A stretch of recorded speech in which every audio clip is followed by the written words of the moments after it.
up, wrestling car collectors? Welcome to another edition of our annual special edition of WTCtv, the holiday edition, the year-end recap, Christmas special. As always, the two best guys in the business, Chuckster and Mr. Price Guide himself, Paul. And how are you guys? Hey, what's going on, guys? Doing good. Ho, ho, ho, and Merry Christmas to everyone. Happy holidays, everyone. Hope you're enjoying yourself. 'Tis the season. 'Tis the season indeed. And we're here to do our annual recap. We started this back in, 2020? We started doing our first one and started doing some funny wearing the hats, the Christmas stuff, getting the flavor going here, and, kind of doing a year-end recap of all the stuff. And in 2020, it was like, wow, what's going on? Things are going crazy price-wise. 2021 said, hold my beer. And then 2022 said, no, not to be outdone. Yeah, this was quite the year. And who knows, 2023, we might be saying 2022, nothing. But 2022 was a crazy year. We got a lot of stuff to talk about. From start to finish. I mean, it didn't let up at all. From January to December, it never let up. Yeah. So what we're going to do, guys, is we're going to talk about what we've done is we've picked the top 10 sort of stories in the hobby, not in any particular order. And what we'll do is I'll mention one, and then the three of us will yak about it. Then we're going to talk about our favorite releases of the year, talk about our favorite wrestler of the year, a couple of things to look forward to in 2023, and then to shut us down, a few Christmas greetings and shout outs to you guys. So how do you want to handle it, Tony? Do you want to go down the list? Again, they're not in any particular order. I kind of tried to get the big ones at the top.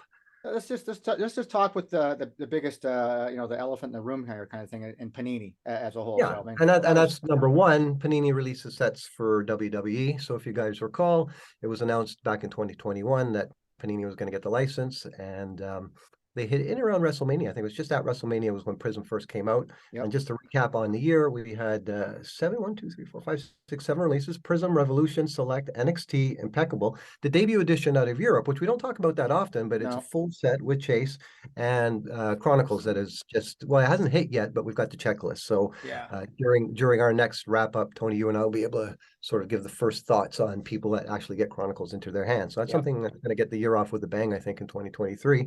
But yeah, that was sort of the top thing in my mind is Panini coming into the business, because there's no question about it. These sets were game changers. We'll talk about specifically the Prizm pump and dump and the price drop separately from the releases, because that's its own topic. Yeah. But let's hear from you guys. What was your favorite thing about Panini? What didn't you like? What was your favorite set? So I was going to ask you guys what your guys' favorite set was of the 7 that have been released so far. 6 of the 7, I think. What was your favorite so far? Right now, my favorite so far has been Select. Without hands down, Select has been my favorite out of all of them. Me too. It was a very difficult set, Paul. You and I know that. We put together all 400 base cards between sending back and forth across the border and getting that set put together. I'll never ever do that again. I know, and I said never again, and then boom, Impeccable. Big box of Impeccable heading your way tomorrow. Yeah, big box. But I really like the Select. Prizm, with all the hype around it, it was a nice looking set, but I really wasn't as impressed with it as I thought I was going to be. I don't know. It just reminded me of just a high end Topps Chrome, and right. And while it was nice and it had one heck of a checklist, I thought it had a nice big checklist to it. It's a good looking set. The one thing I've noticed about all of the Panini sets so far, with the exception of the NXT set, every one of them that I've held in my hand, the one thing that jumps out at me, and I see it especially hard on the Prizm, Revolution, and Select, is the outline of the person on the card. Mm-hmm. There's like a silver outline of that person, and that just jumps out and hits me in the face, and it really bugs me. I mean, it's just I guess it's a Panini thing. I don't know. I'm not familiar with Panini well enough to say it's in all of their sets. That's the one downfall for me. The positive thing is the high end, the major checklist. I mean, they've got some awesome looking cards in these. I've just been very happy with it. The debut edition from Europe, I actually just found out about when you sent us our show notes. I was not even aware of it. I missed that somewhere along the line. So I got online and started doing a little research, and it looks like a pretty decent looking set too. We But haven't talked about it. It's 160 pieces. I think it's 100 base, 40 of one insert, 20 of another, called Champions. And they're more along the lines of the NXT release. They're not shiny like Revolution and Prism, but they've just hit sort of en masse in Europe over the last couple of years. Yeah, there you go. And you can get them now. I think I got my set for £30, and I think you can get them in around there. But it's one that we never covered, and it's part of the offering. So I'm gonna have to do it. And the I have one. It is the Chronicles. I've just been working on the checklist this weekend for WTC. I'm still working on it. I actually love the check. It's a 500 card base set, which I will not even begin to attempt to complete. But I really like how it's broken down into sections. I mean, there's a different category, and they're not that big of a set. So like 10 cards for this, 10 cards for that, maybe 20 cards for this. And so if you wanted to just zero in on one particular set, you can still say, hey, I have some Chronicles. You know, let me ask you guys both this. Did you think it was a bit cheeky of Panini to actually number all those base sets from 1 to 500? Because they didn't have to do that. They could have kept them all as individual little sets, like they would an insert set, 1 to 40, 1 to 10, 1 to 20. When it comes to this, you guys are basing this right now because you're seeing it on Cardboard Connections like that. They just number everything regardless. If you go back and look at their checklist before, they'll number stuff like autograph cards and swatches as 1, 2, 3, 4. That's not their card numbers though. Those aren't the numbers. We won't know the actual numbers until the product gets released. Will those subsets be like, you know, D-01, D-02? Will it be 1? Right. Will it be 2? Will it be 3? I mean, we'll have to wait till it comes out. It's good that you make that distinction at this early point. So everyone knows, guys, on the WCP checklist that's out now and the one that Chuck's preparing now, we're taking the information from not necessarily Cardboard Connection, but an Excel spreadsheet sent out by Panini, and they've numbered them 1, 2, 3, all the way down to 500 for all the little subsets. It very well, that's what we presume it to be. It may well be that. It may well. It might be that. Yeah, but just, and we all readily admit. I tweeted the other day that none of us are going to do the 500 because, as Ryan's pointed out, the Gala set themselves are numbered to 8. So you're not. And those might be numbered G1. They might. G2, It could be. I mean, yeah, we don't know, but they're coming imminently. You know, we're no. What's interesting too is that the checklist came out for Chronicles, and usually at the time of a checklist, they start teasing the next release, and they haven't done that yet. Although we've seen images of Immaculate, I think. Yeah, we know that that's coming, but I hope that they don't number it from 1 to 500, so that I don't feel that, oh well, I've got all this Panini, because I've managed to put together all the master sets for Panini this year, not done on Impeccable yet. And let me just say this for the guys that know that are following it closely. The Impeccable base set chase is not at all like the mezzanines were in Select. And I'll tell you what I mean by that. I was able to buy the Rock mezzanine for $1. I was able to buy many of those cards for under $5. The way I've done it with Impeccable is the way I've done it throughout my entire hobby career. Is I'm a bottom feeder. I buy the cheapest cards first and I work my way up. But what's happened is now that I'm about 80, and they're all lion's share still sitting at Chuckster, they're coming soon. Now that I'm getting into the Rocks, the Hogans, the Ultimate Warriors, you're not getting those for $5. You're not those are going to be $20, $25 cards regardless. So it's an entirely different animal, Impeccable to the Select chase. Even though there was 400 pieces in the Select for us, Chuck, Impeccable has been more difficult, and I might not even get there.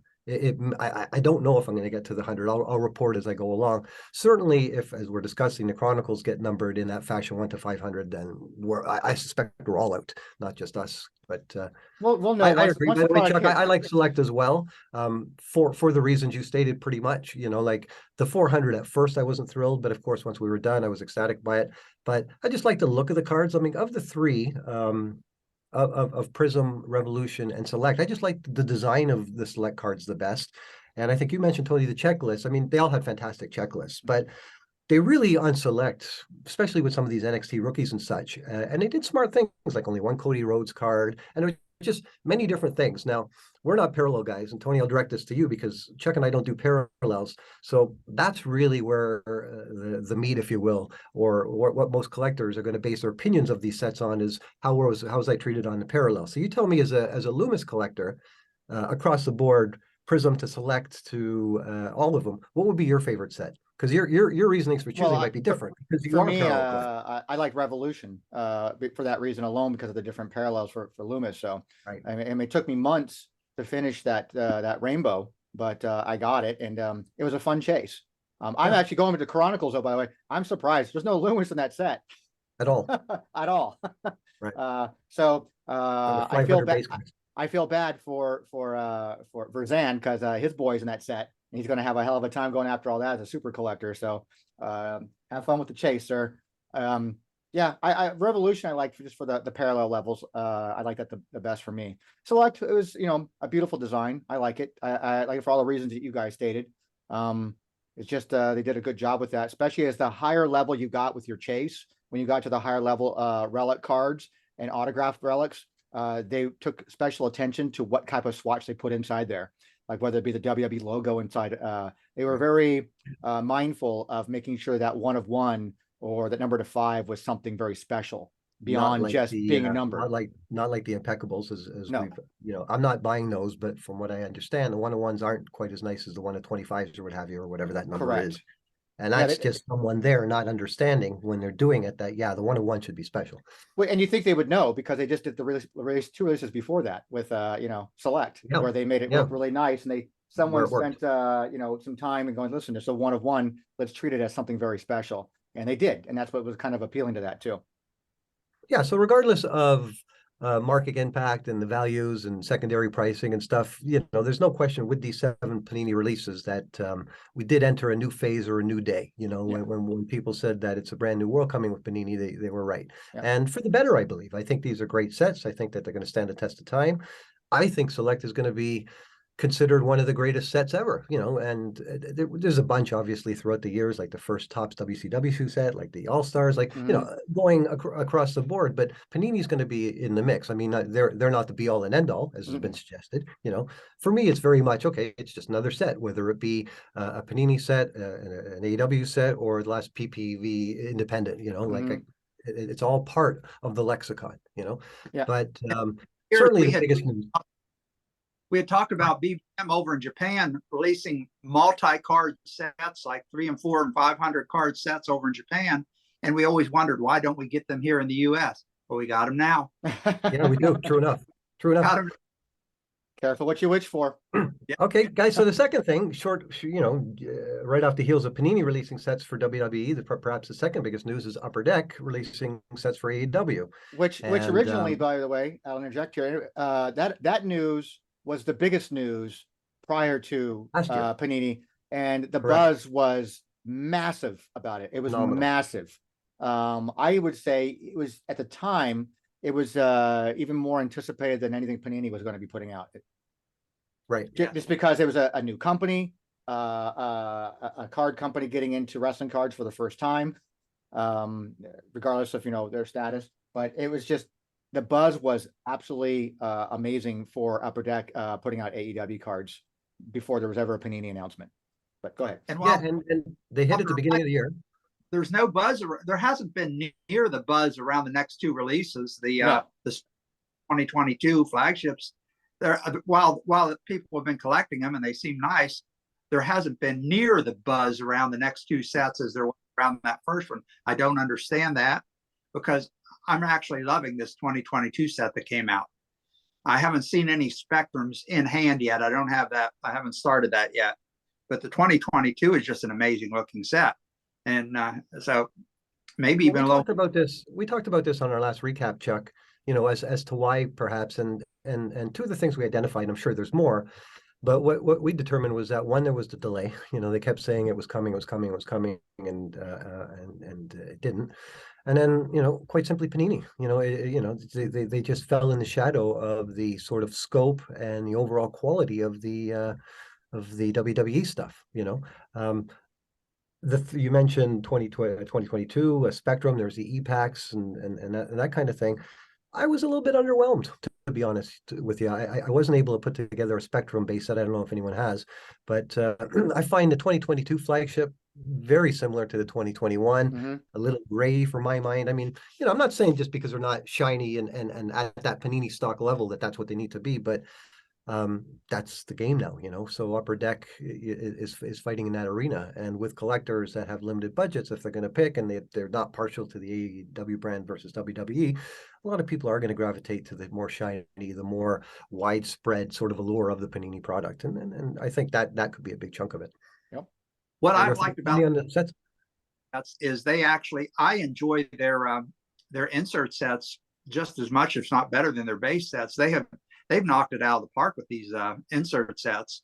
Back in the 2021, I mean, I went after all 33 of those Wednesday in action cards, which are still my favorite insert set of the year. That was just amazing. And I completed 2 or 3 parallel sets, the gold parallel, the pyro parallel. I went after every insert Yeah, set. you killed it on that 2021, I recall. Yeah. And 2022, I've been looking at the insert sets for it, and they look nice. They're a sharp looking card. They look affordable for me. It's just 2022. I just can't speak a lot on Spectrum because I haven't held it in my hand yet and looked at it and seen it. But it looks fairly nice too. It looks like it's going to be maybe on your Impeccable scope, you know, like Impeccable was for Panini. But I don't know. And maybe with the metal ones coming out in 2023, there seems to be a bit more buzz about those, and they're going to be a little more higher end. Perhaps they'll be a little more competitive, or people will vie for those a little more. Tony, what do you say about AEW? Started the year January 1, they hit, and we were like, wow, they're here, and they were the thing for all of what, a quarter, and then Panini came and it was game over. Yeah, I mean, and there was always some issues when it came to the AEW product anyways from Upper Deck, when you had the hobby versus blaster type stuff. People seem to have a better had more fun opening up blasters than they did hobbies because of those.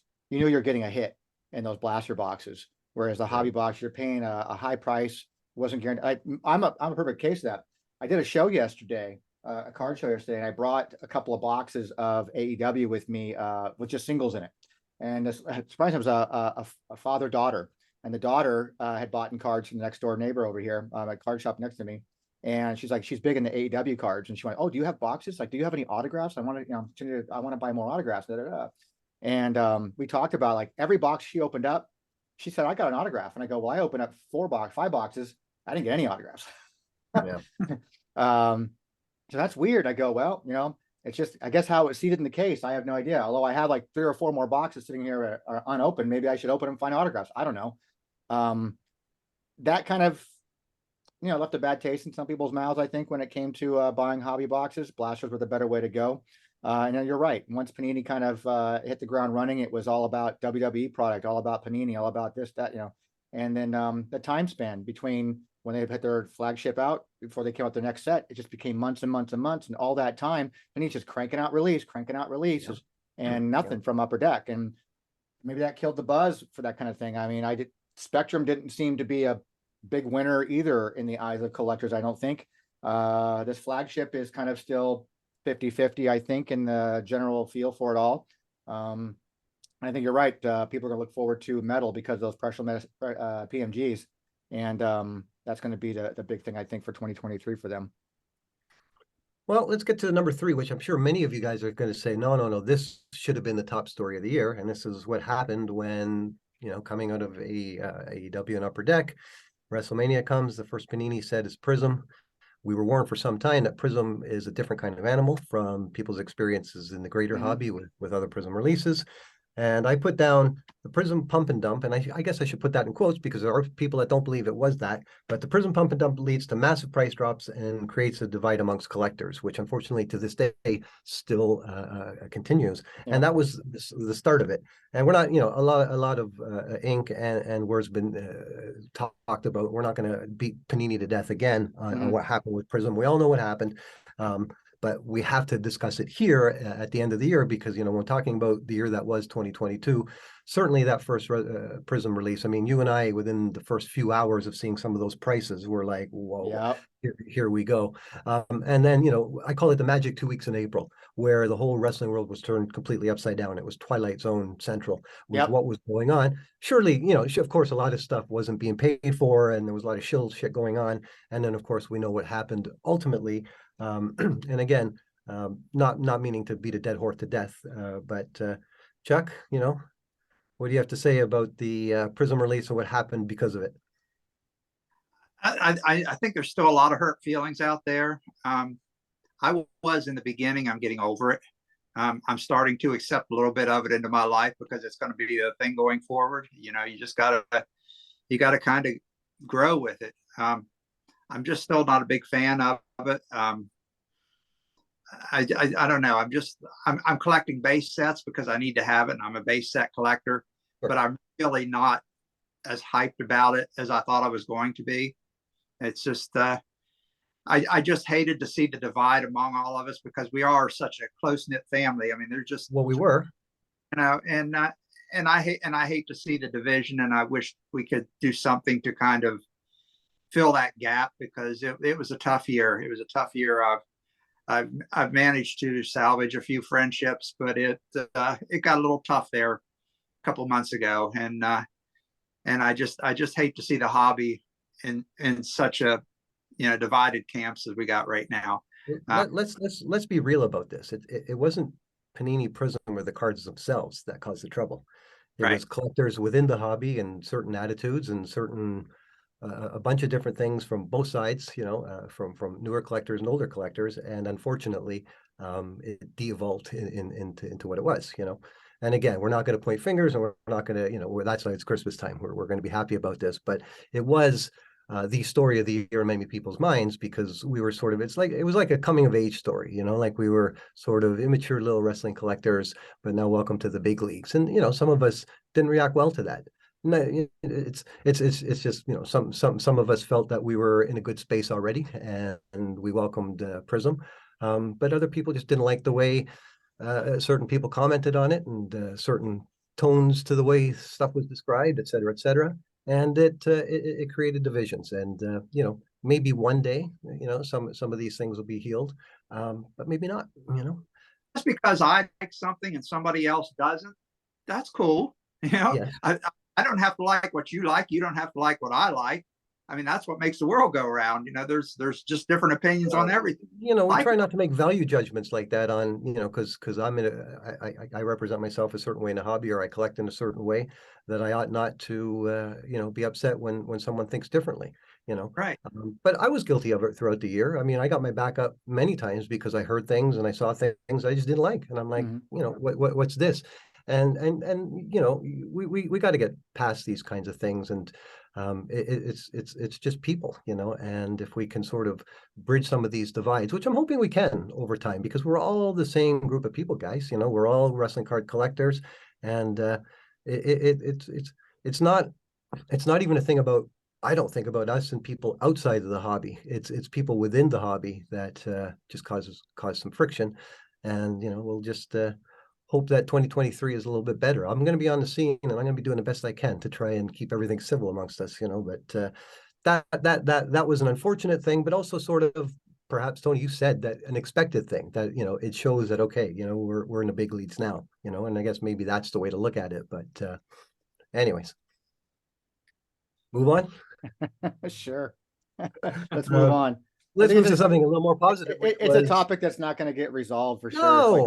But it's a topic that can't be swept under the rug, obviously. Yeah, I mean, it's obviously the way, something that played the way Prism came and went, and what happened because of certain individuals, et cetera, et cetera. It clearly played it was a big topic for the year. It's like that, obviously, and we're still dealing with some of the, you know, the embers from that fire. Yeah. And that's just where we're at right now. So either we just kind of grow and go past it. It's like that. Like, there was a point in time this year that I'm not gonna. There's no bullshit that I talked about. I think I made it very clear to both you guys. So you guys, the three of us, talk on a very regular, almost daily, sure. And it's just like every time, like, you know what, all done. WTC, goodbye. I'm not gonna do this. We lost Chuck on Twitter for a few weeks. I mean, there was a few things that, like, that's why for me it was a shame. That 2022 became the year for me where I was like, you know what, it's just for something I'm putting a lot of years of experience into, sure. A lot of knowledge into, although recently I found I don't know anything about wrestling cards. That's besides the point. I told you, let it go. I let it go. But I thought about just like throwing the challenge, like, you know what, it's not worth it anymore for me to go through this and put something out there to help people, educate people on the hobby and put information out there. It's not worth it for doing something I do for free for the love of the game, basically. And just, it doesn't need, I just didn't need it, you know. You know what? And the pressures of putting together, having to open my store and changing careers, basically, more or less, and then trying to find time for WTC stuff. I'm even scheduling this time to do this was kind of difficult because here we are, very, you know, close to Christmas, and it's a busy time of the year, and trying to get things done, and got family stuff going on for each of us. And it just becomes like, well, how much more do I want to bend over for this hobby and just have to continue to keep taking a pounding from people who just feel like they want to be on this side of the fence or that side of the fence. Like, Well, why can't you just collect for the love of collecting and just having fun? I know that I talked you off that ledge a couple of times, and I Yes. think I think that the hobby and collectors in general will be thankful that I did, that you didn't throw in the towel and you're still doing what you're doing because you're the man. You know, we would be light years No, behind where we are today. we are The the work that we team. do. And I've got so many canned tweets just sitting in draft format that just for any, I mean, I probably have dozens of them. And, you know, and one of them that I was going to throw out there at some point in time was just saying that, listen, ain't nobody bigger than this hobby.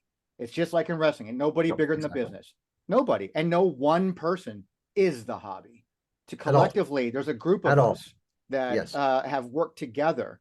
You know, WTC wouldn't be anywhere if it wasn't for the David Portos and the Chucksters and the Pauls and the Armands I don't think that the Wrestling Card Price Guide would be where it's at if it wasn't for At all. people feeding you information. And there No, of wouldn't be course a not. Husker have if there wasn't people feeding him like, hey, I found It this takes, obscure you know what, card set you someplace know the in saying, India. it takes a village, and that's very much the It case. does. And a lot of this great strides that we make, and that's going to tie right into our next thing, one of the highlights of the year, was that we work together. You know, we work in unison, and you know, it's nice to be respectful of each other when we're doing that. But anyways, Correct. next thing, and this was a big thing for us, wrestling cards are represented at the National for the first time. Yep. And I guess we three can take credit for a bit of that, you know, of making that happen. But Well, we're I think the bigger hat here is on your head, sir. You're the one who pushed this issue for a long, long time. We talked about it. You put the wheels in motion. You made it happen more than anybody else. And my hat will always go off to you because you're the one that really pushed this thing through, but obviously, thank you. followed But through, and followed through. yes, and it wasn't easy, but I couldn't have put anything together just myself. If I didn't have you, if I didn't have Chuck, if I didn't have Caleb, that was nice enough to join us, Yep. and obviously the Card Foundation guys, Johnny and Danny, and Nick, you know, who was there on the camera the whole time. You know, again, it takes a village. And that's what happened at the National. And we were able to do what we do on a monthly basis and take it down there. And I think it was a good first start. And I'm looking forward to the next one. We're already starting to talk, Tony and I, about doing more than what we did last time, having a trade night set up. And I'm not sure about how the format of the panel is going to go, or if we're going to get a main stage again, but there's going to be something, and I'm going to be pushing for it. So, and we're hoping that more of you guys are going to join us next year, so that 2022 is just a start, and we can get as many guys in the hobby as possible, because we had a great time. It was really, really a fun time. I was really honored to be on that panel, and I had a blast. And what was really fun, this was my first national, and getting to meet my two coworkers person. Well, I'd met Tony once before, but for the three of us to just to hang out for a week, that was just a blast. And I got to meet so many people that I've met online. Yeah, Look there at it this. is. Love Look at it. this. There, My favorite gift of the year. This is my favorite gift Yeah, of mine the too. year. That was a good time. It really was, guys. So it was just fun. And I, you know, the people that I got to meet in person that I've dealt with online for so long, like Nick and like you, Paul, and Ryan Shear and Chris Brancato and Caleb Edkins, these guys are just my circle of friends online that I've just dealt with for at least a year or two. And to get to meet them in person and just have a blast. And the card show was amazing. The panel was just out of this world amazing. I was a little nervous at first, and then I kind of got into it, and it was pretty fun. You did and fine. Then panel, we all got together at Hard Rock Cafe and had dinner and drinks, and that was just probably the best time I've had all year with you guys just hanging out. So thank you all for being there and for kind of taking me under your wing and showing me the ropes out there. It was fun. It was a fun time. I really, I mean, was that 42 years in the making for that show? You know, finally have wrestling cards, you know, get a main stage presence on the world's biggest collectible card show. And it was fun. It was a great time. It was just unbelievable to me. I mean, to be able to talk wrestling cards in front of an audience like that was just, it was so much fun. And I hope we get to do it for years to come.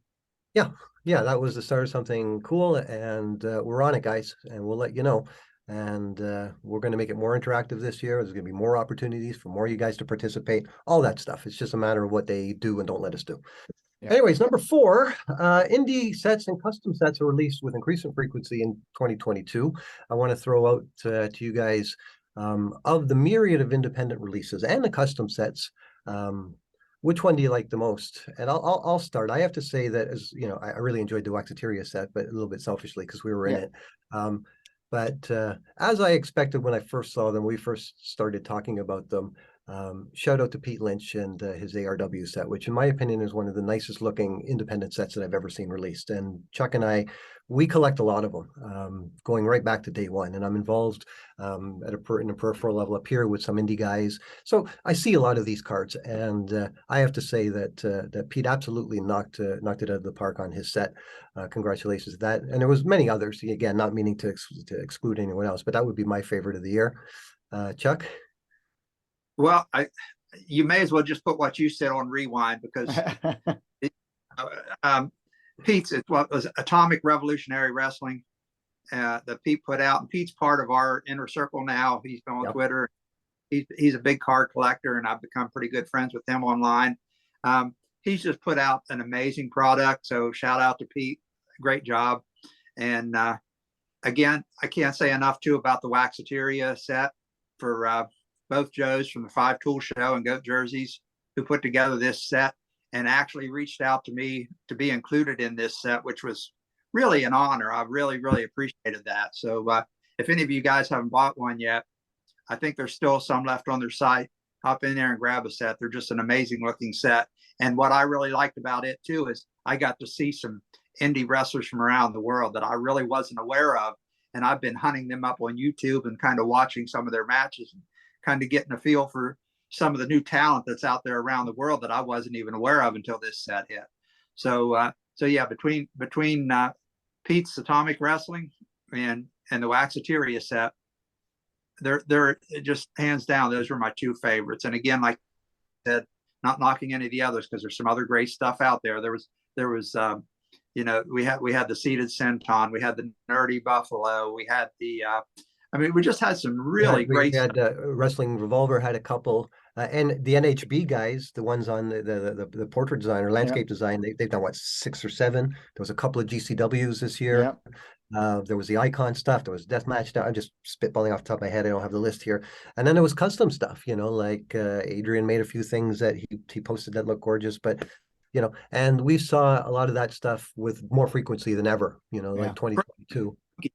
Pro Wrestling Junkie. Top stuff from Pro Wrestling. Really nice stuff. Good stuff. Yes. Tony? I don't collect a lot of the indie stuff. I just kind of archive it, like from you guys. But I've only had a few. All in at one point. Huh? You typed it all in at some point.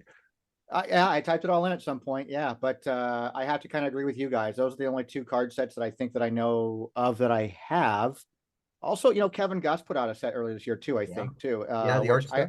I always love his stuff, and he's going to be closing out here. I think pretty soon he's going to be announcing something here special. But all the independent stuff, all the guys put in their heart and souls in some of these sets and their designs. Obviously, they put out what they think is what they love. It means something to people, and I think they're all great. But the only sets I have to compare are really going to be the Waxateria and Pete's set as well, because I have those and I love them. They're very nice. But all of them, it's just amazing to me the frequency that these sets keep coming out. You look at the 2022 page on the WTC site and just look at how long that list of sets released when you combine the major guys and the indie guys. It is just it's longer and longer every year.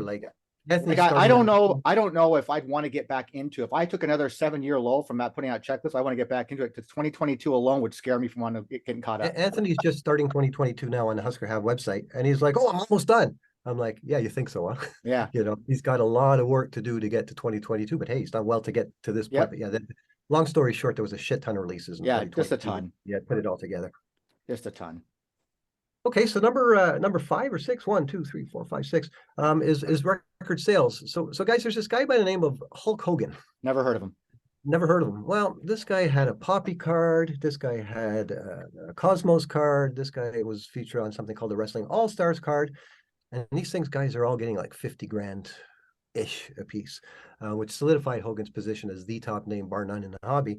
And I don't even remember. I think the All Stars now sits atop just under 55. But for a spell there, if you recall, Tony, when we were doing our monthlies, we had Hogan, Cosmos, Hogan, Popy, Hogan, All Stars. And this is graded at the highest grades in the best of conditions, some with autographs. But we'd be remiss not to mention those sales as being the most significant of the year, insofar as individual cards. Nothing to discuss there. Well, we'll get the next thing I have is about the All-Star sheets that we were sort of in on the ground floor. Tony, you and I talking to the sellers about that, and then sort of watching the Heritage auction, and we found out last week that the one and only Joey Graben was the lucky winner.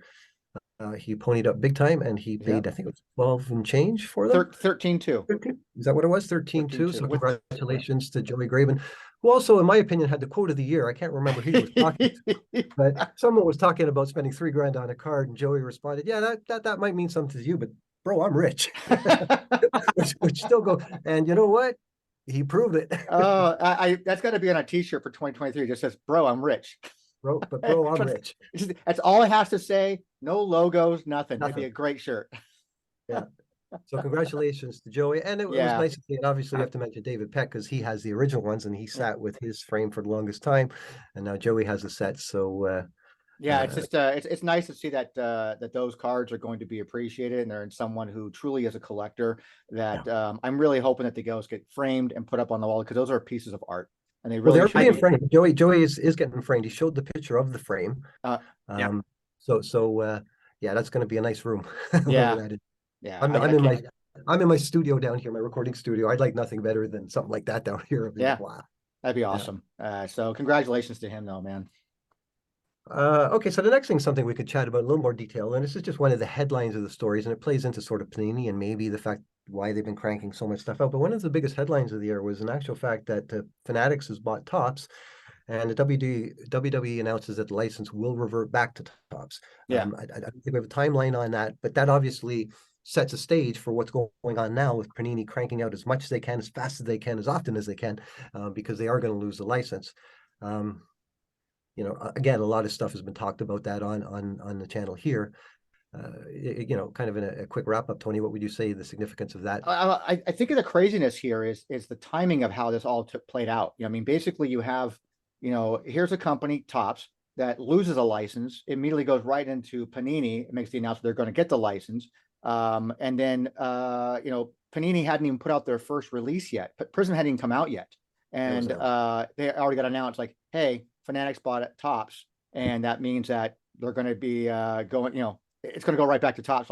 So, I mean, Panini hadn't put their first release out and already being told, hey, guess what? You're not going to have this for very long. Have fun with it. And then, of course, now here we are at the end of the year, and it still hasn't been announced if it's going to be announced. But the rumor's been circulating around for a while now that, Fanatics might end up buying Panini. So they're going to have Topps and Panini under their license. It's a possibility. So we might get, Prizm and Chrome every year. Who knows? We don't know what's going to happen. It's a Fanatics world going forward, because they're of the scope and size that they can buy the whole hobby lock, stock, and barrel if they so choose. So it's beyond trading cards. It's going into it goes into the apparel of WWE stuff, which as a store owner and having to buy my T-shirts to supply, it used to go through WWE. That's what I was told from the other wrestling guy store in Los Angeles. Well, now that's kind of been put on the shelf and have to get it from secondary people who have licensing rights to buy things. But Fanatics isn't really dealing directly with the mom and pops. And my understanding is that they're seeing some slower or lower than expected sales. And so they might be opening those doors again to the mom and pops so they can get some of those sales back. And that's what I'm kind of waiting on to find out, can I buy direct now from Fanatics like when I wasn't able to before? How's that going to play out? But, it's a Fanatics world and we all just live in it. So and 2023 we'll get closer to seeing what it's going to be. Yep. Chuck, what do you say about Fanatics and where that's all going? Well, if they do go back to Topps get the WWE license again, I'm just curious as to how the cards are going to be presented. Is Topps going to kind of mirror what Panini has done, or are they going to go back to their old cardboard kind of cheap looking cards that they had?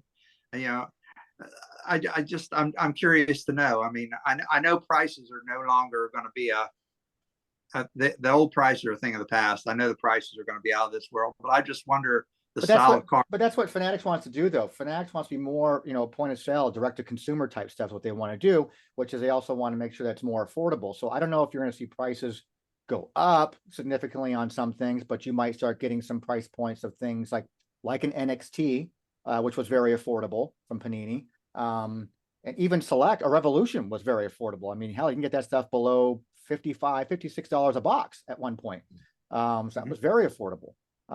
But I don't think if it ain't broke, why fix it kind of thing. I think that Chrome is always going to be king. So I personally love Chrome over Prism, and I always will. I just think it looks better, it feels better, it smells better. It's just it's all good to me. And I think that And who's to say we can't have both? And who said we can't have both? We talked You know, about like this briefly. I think that based on its success, that there's always going to be a Panini Prism, just like there's always going to be a Twitter. You know, we talked about this. Oh, nice. We talked about this a bit on the panel itself at the National this year. Someone had asked, if that happens, do you think one goes away and one stays, or we get both? I agree with Johnny and Danny. I think there's from Card Foundation. I think there's definitely room for both. Why can't we have both? Yeah, exactly. Have both. So it's going to be interesting. 2023, we'll see more of that stuff. We'll press on. Before we talk about the Cody thing, here's something interesting that dominated a lot of the conversation, or a lot of stuff that we did on WTC, is the WCW autographs. For the first time in like 20 years, all of a sudden, two cards that we'd never seen surfaced.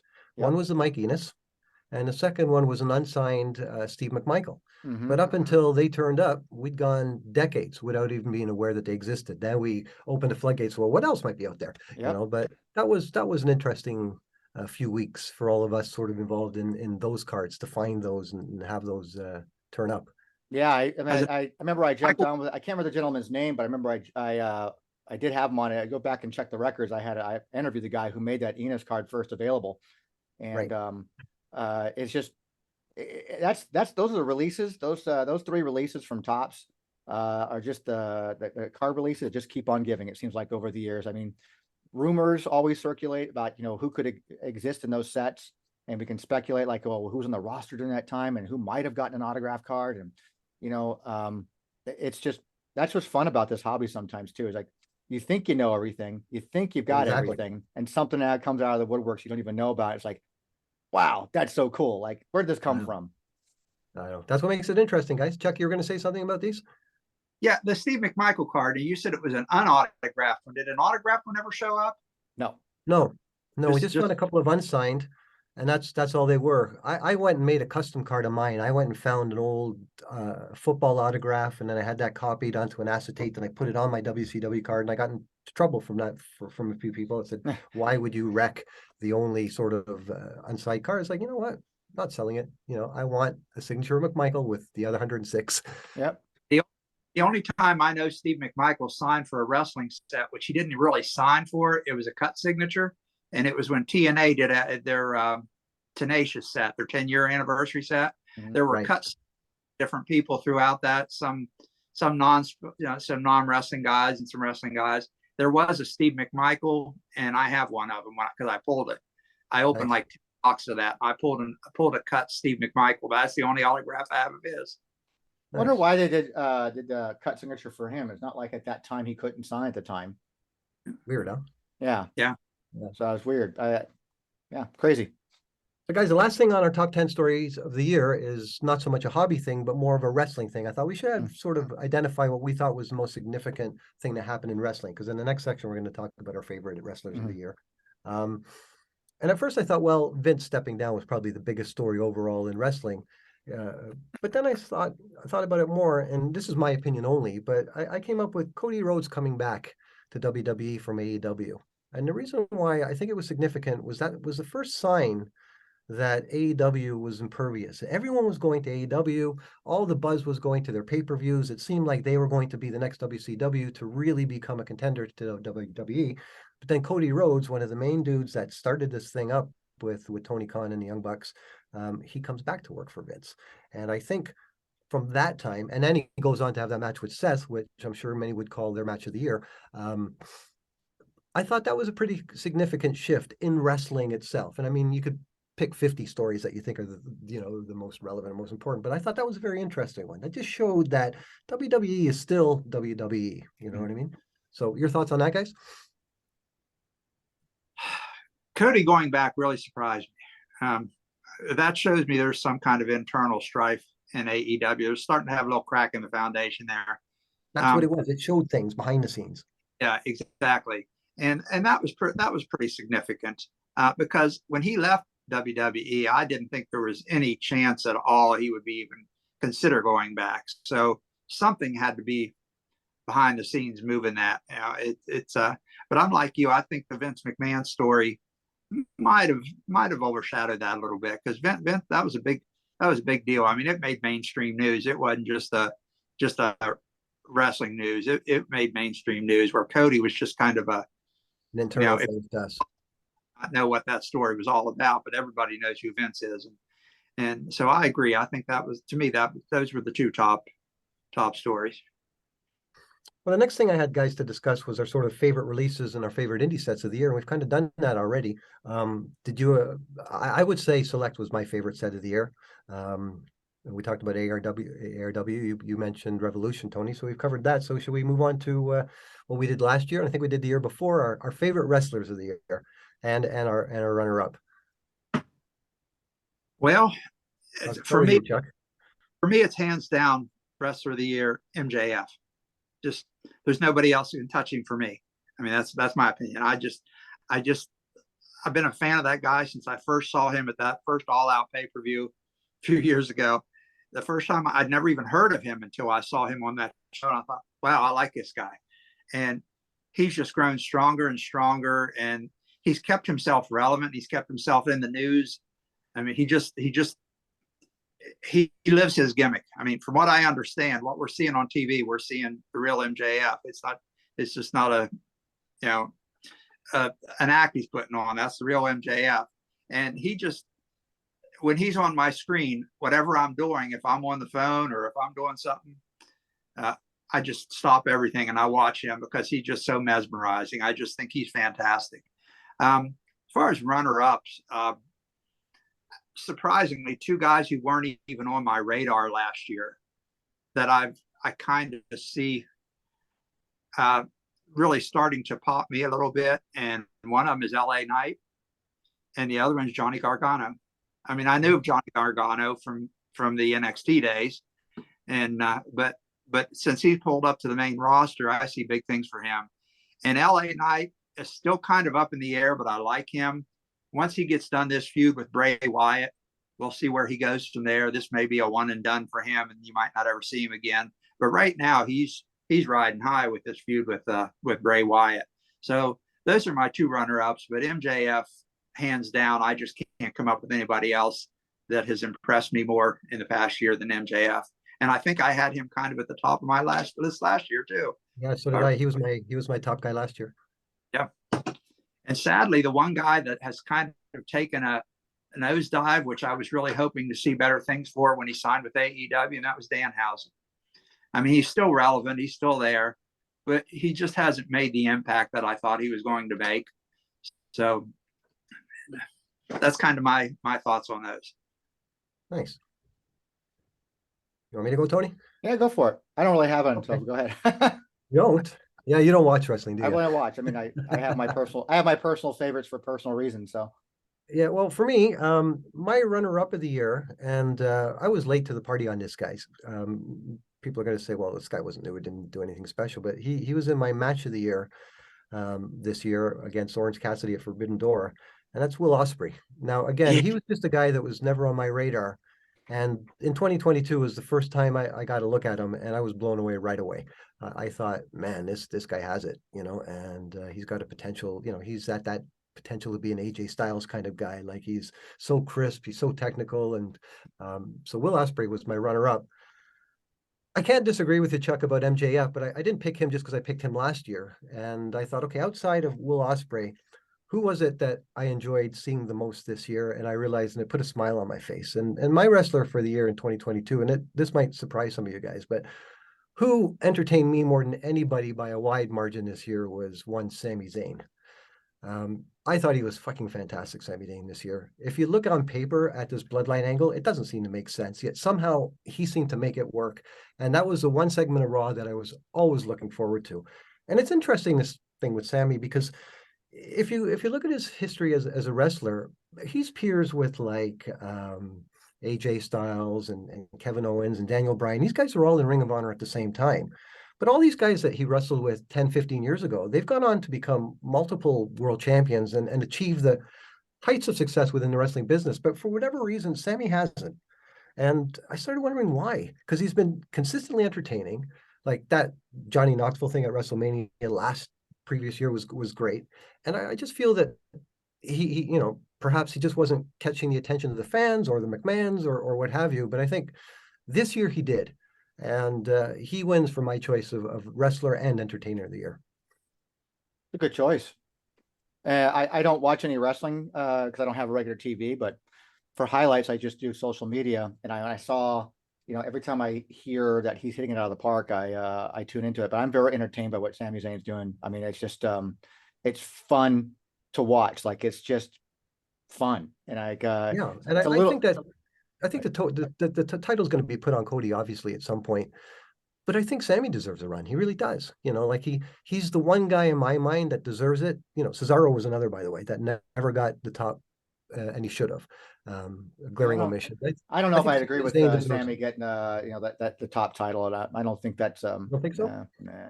It doesn't appeal to you at that level. I just think that it doesn't appeal to me as a guy who's gonna carry that kind of belt. A U.S. title maybe, an IC title maybe. He's just never had the top title.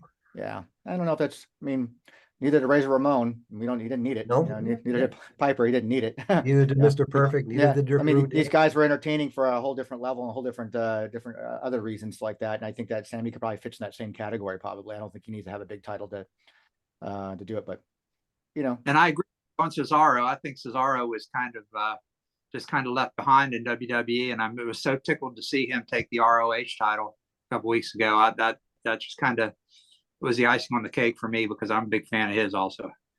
Yeah. He never got the top title in WWE, and I thought he should have. There's been guys that have been given the title that. Anyways, that's all subjective, and that's what wrestling is, right? Yeah. It's all about your favoritism of who you likes like that. But exactly. Even someone who doesn't watch wrestling like that, you can't deny like an MJF taking up the wrestling headlines. And that's just that if I had to pick somebody as someone who just, gets drawn in by the news of it all, MJF would probably be my top pick, I think. And I probably would take Sami as my runner up, nice. Just basically going by what I read and how that's being played out and how that's being received by fans online. Those guys just seem to be on a different level right now, especially MJF on a total different level. Another name we haven't mentioned yet is Punk. He had quite the year, but maybe not for not the right reasons. So I think yeah, CM Punk being CM Punk, right? Yeah, that guy just to me would never be on my list anyway. So yeah, there's a lot of people that don't like him. I'm indifferent to him. I mean, I thought it was pretty wild for all those years that arenas would just erupt spontaneously into Punk chants, and I thought, well, that's pretty cool. But whatever. Anyways, before we do our wrap up and our Christmas greetings, number 4, things to look forward to in 2023. We talked about the National is going to be something we're going to be working on. Certainly, we're going to be continue to do what we've been doing for you guys with all of our sites and such. I'm just looking forward to carrying on, to fighting the Panini battle, trying to do the best I can with these base sets where possible, hanging out with you guys. I mean, for me, the hobby is about you guys, it's about the people in the hobby. I really enjoy being on Twitter and chatting with you guys and that kind of thing. So more of the same of that for me is what I'm looking forward to in 2023. Agree. Yeah, I'm just excited more to keep trying to collect information and help share it with WTC and making new friends, because I've made a lot, and honestly looking forward to something just completely off the wall showing up that we weren't even expecting. I want to see something just kind of like Pete did with the Atomic Revolutionary Wrestling. I just want something to come out of nowhere and say, wow, that's it. Let's see something else like that this year. AEW, I think, has lost a lot of its luster this past year, and I think it's because of what you said about the constant delays.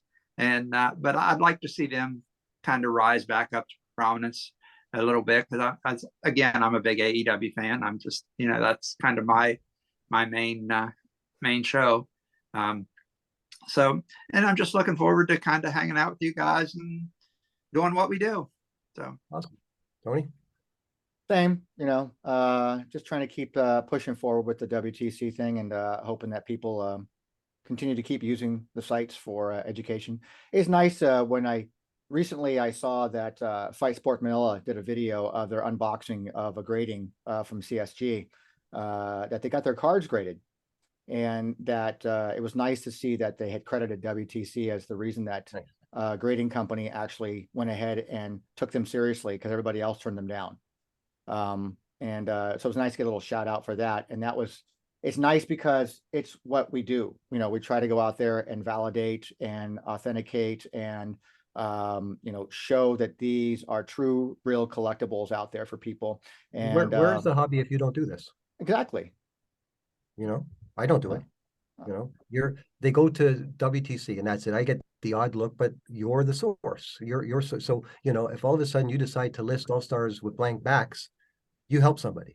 If all of a sudden you decide to list something that wasn't previously, you help a collector that's looking to get that grade from PSA. Which is mind-boggling to me in the sense that you don't get enough credit or thanks for it. But that's why I say, it's okay. It's okay that sometimes you do stuff and it goes unnoticed, but there are people that get it, you know what I mean? And it's important. It really is. And what's mind-boggling to me is that, we provide a source for people to go and house that information, that there are still people out there that want to hoard that information for themselves for whatever reason and not share it.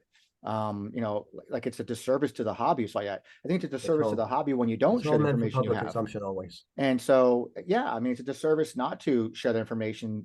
So to better the hobby, because people who are getting into it, and we have a lot of new eyeballs in our hobby now. People getting into the hobby they want to know, like, what do I have? What am I looking for? What's cool? What's this? What's that? And it's nice to be able to, share the information with other people, because, now that more and more, I've been kind of like, I was always kind of turned off by having to be the guy to answer those kind of questions. I would turn them on to somebody else, like to answer questions. And I don't mind still passing the buck on to someone else to say, hey, this is not my expertise. Go talk to, David Peck for All Stars. Go talk to Adam Gilman for Prizm stuff. Go talk to Paul for pricing information. Go talk to Chuckster for independent stuff. I just pass it on to people who actually know more. Go talk to Rich about, Japanese cards. Like I wrote a book on it, for crying out loud. It's just, I don't mind being that hub, but that hub has to exist somewhere for people to go to start somewhere to get that information from. And it's just nice to know that people are using it, and we'll just continue to keep pushing forward. I mean, I'm kind of glad that I didn't, chop myself off at the head, on the neck right there. And give credit to and mention as kind of like a little follow-up to things is I really think we did forget to mention this, and you just brought it up, Tony, the book that Rich did on the Japanese cards.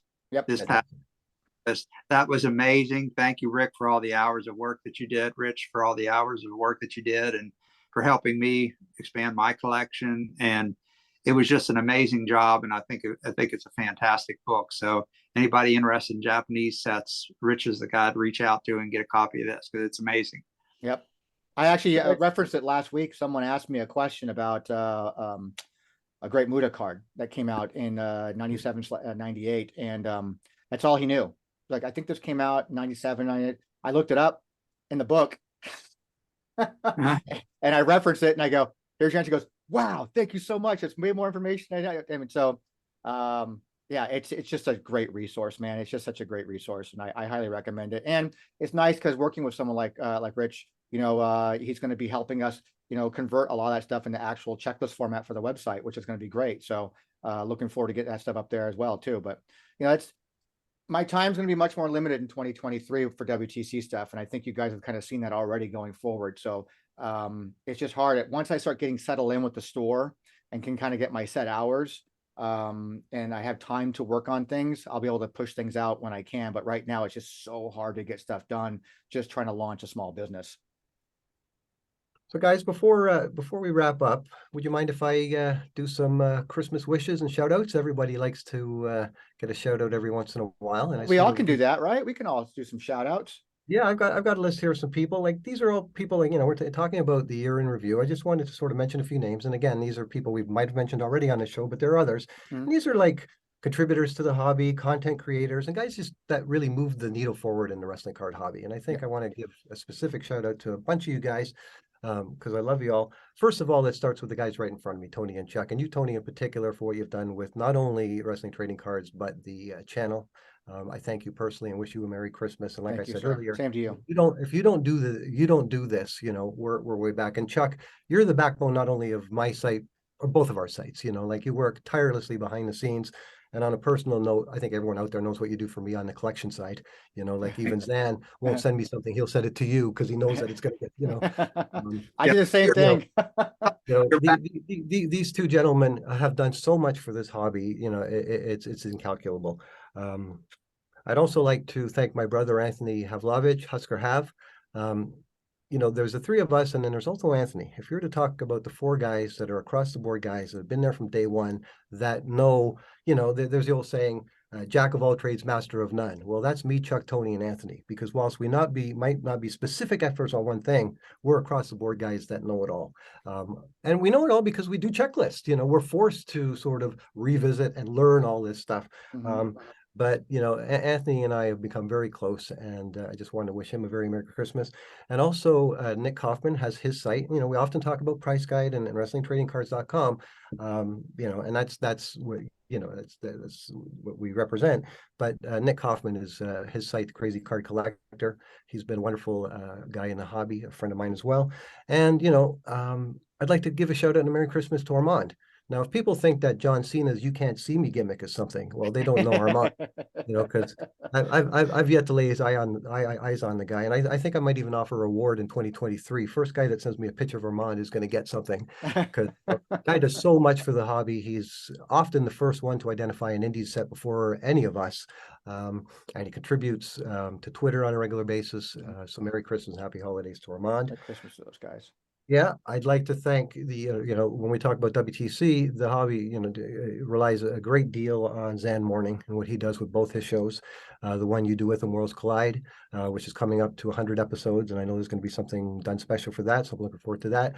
And also his Wrestling with Cards, which was the original show before you and Porto decided to shoot the shit one afternoon. So Merry Christmas to Zen.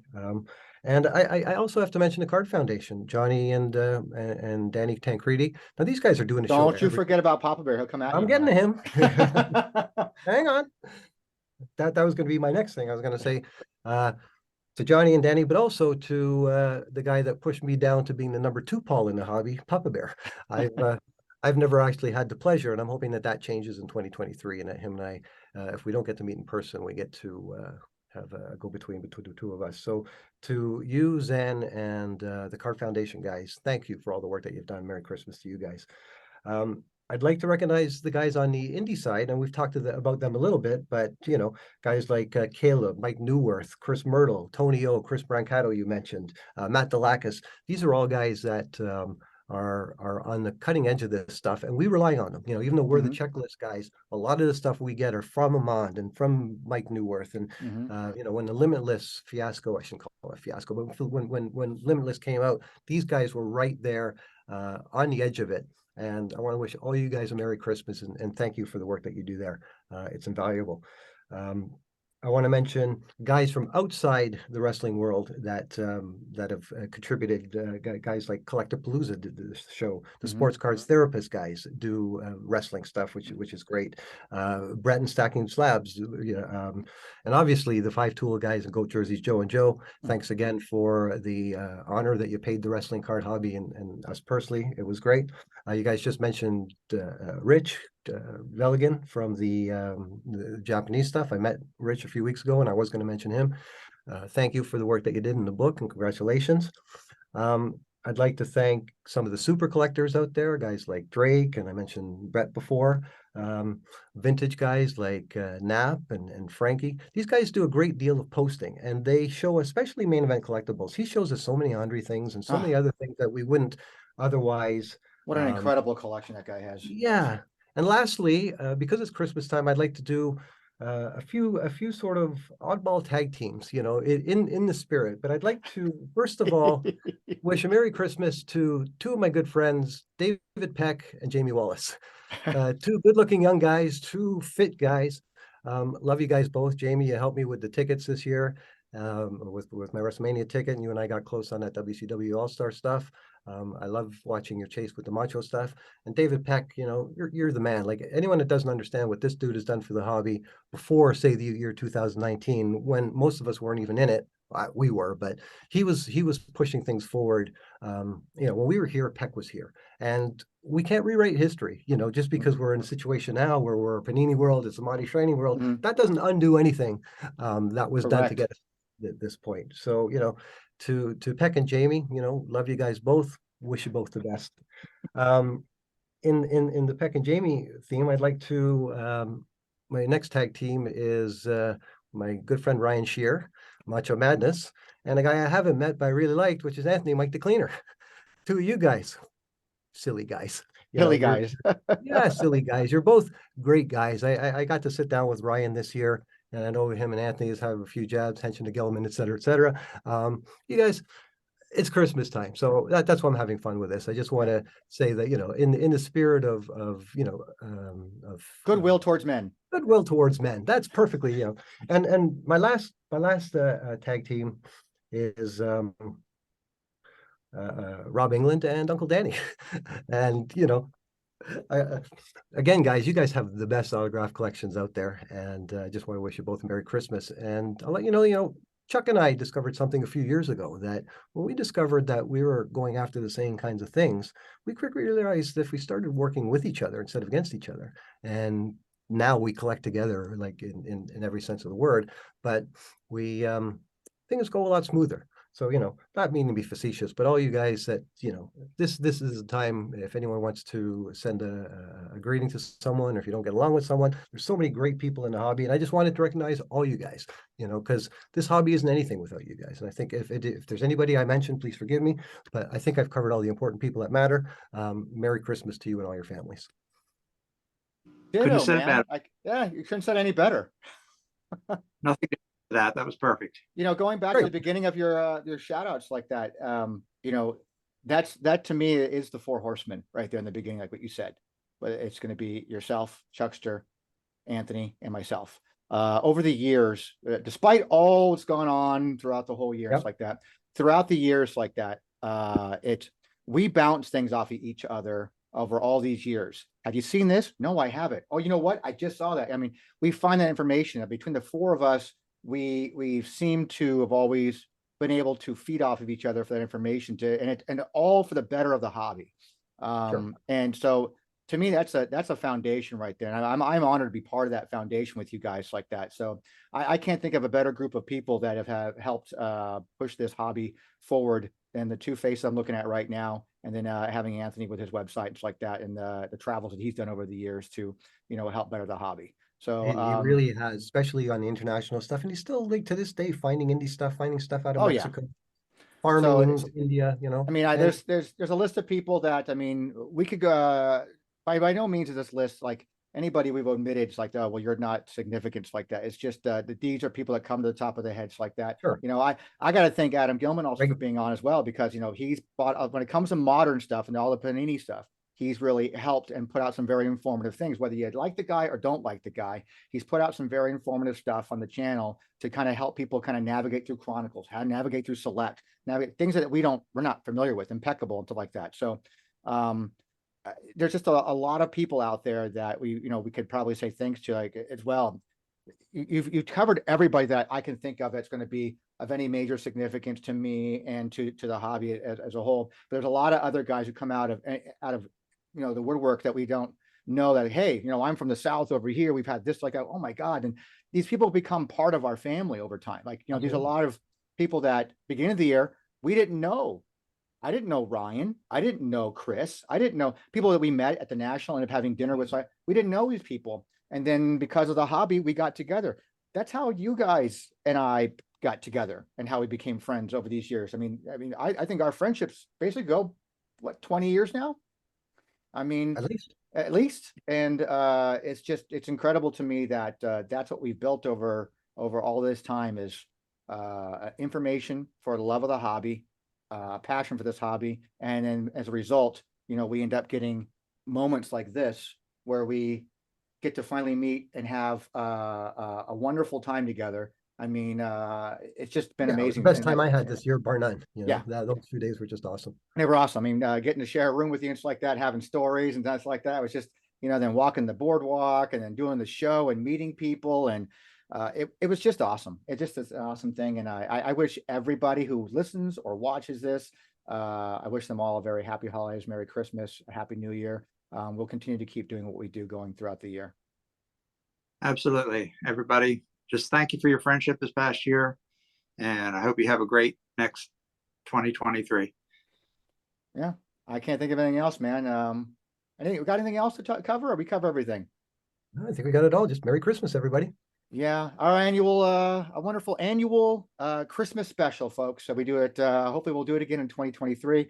Zan and I joke every time we do a recording for Worlds Collide, like, is this the last one? This could be the last one. Who knows? Because we never know. We never know. It's always about time. Time is always a big thing for us. I'm very fortunate, very happy that you guys have always made time to do these episodes because you guys are in a different time zone than me.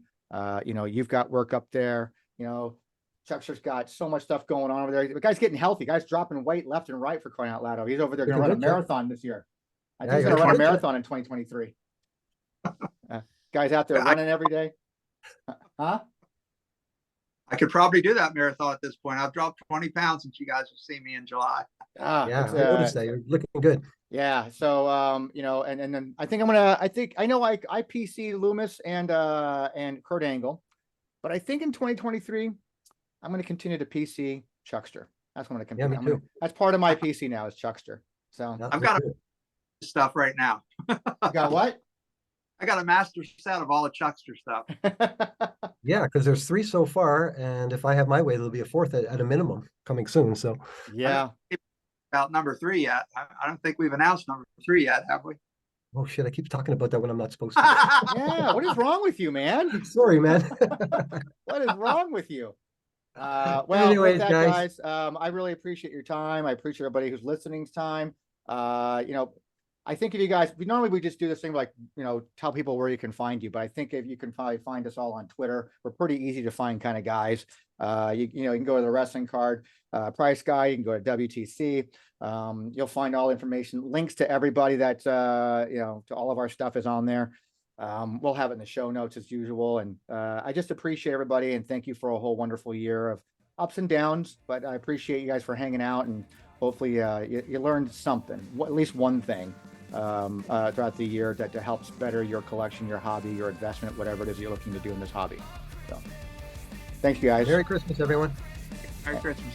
Hey, with that, guys, we're done. We're out. See you next year.